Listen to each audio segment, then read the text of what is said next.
Hello everyone, welcome to another video on IEEE 754 notation. Today what we're going to be doing is converting from binary to floating point. In our other video we did floating point to binary. Go back and watch that one if you need a refresher. Okay, let's look at this hexadecimal number. You might be wondering, hey, you just said binary. Hexadecimal is a very common way to represent binary, especially when our binary gets very long. We want to shorten it into a very simple form. First, we want to convert this hexadecimal number into binary. Start by doing that. 4 in binary, 0, 1, 0, 0. 1 in binary, 0, 0, 0, 1. 5 is 0, 1, 0, 1. C is 12, 1, 1, 0, 0. And I'm going to leave the rest blank for now because they're all zeros. Now, let's go back to remembering what IEEE notation even means. If you remember, there are 3 parts of IEEE notation. The first part is the sign. The sign consists of 1 bit, and it denotes whether the floating point number is positive or negative. And the way we do that is by -1 to the exponent of whatever that floating point is. Here, our exponent is going to be 0, which means our sign will be 1, which is positive. We don't need this one. We can figure out that it's positive. If you remember, 0 is positive, and 1 would be negative. 1 is negative. Luckily, we have a 0. So we know our sign is positive.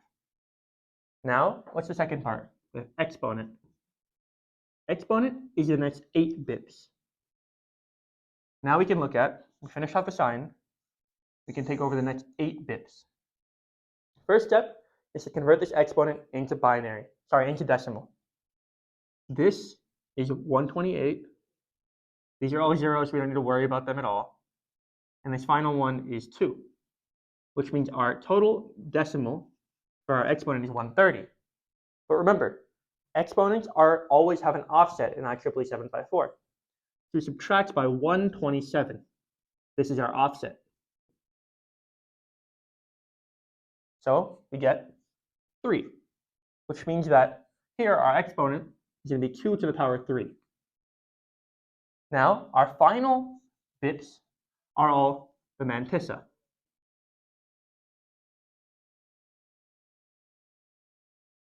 Just the rest of them, everything else. Depending on if we're doing 32 or 64-bit, the mantissa might be a lot longer or a lot shorter. Now, let's put this all together. First, we have our sign, which is going to be positive. Then we have our then we put our mantissa. We start with a 1, and mantissa comes behind the decimal point. 1, 1, 0, 1. Sorry. 1, 0, 1, 1, 1, 0, 0. And onward. And then this is all times 2 to the power 3, which we have here. Which means that we're going to move our decimal point over 3 spots. That means our final binary digit will be 1101.11. Now we can convert this very easily into floating point. First, simple binary conversion. This is equal to 13. 8 plus 4 plus 1. Now, however, if you guys remember, to the right of the decimal point, we get a little bit weird. This first spot is 2 to the power -1, and the second is 2 to the power -2. 2 to the power -1 is equal to 0.5, or 1 over 2. 2 to the power -2 equal to 0.25. Same thing, 1 over 2 squared. So if we have both of these, we add them together, and we get 7.5. That means this hexadecimal number converted into binary, split up into the sign, the exponent, and the mantissa, can be places here.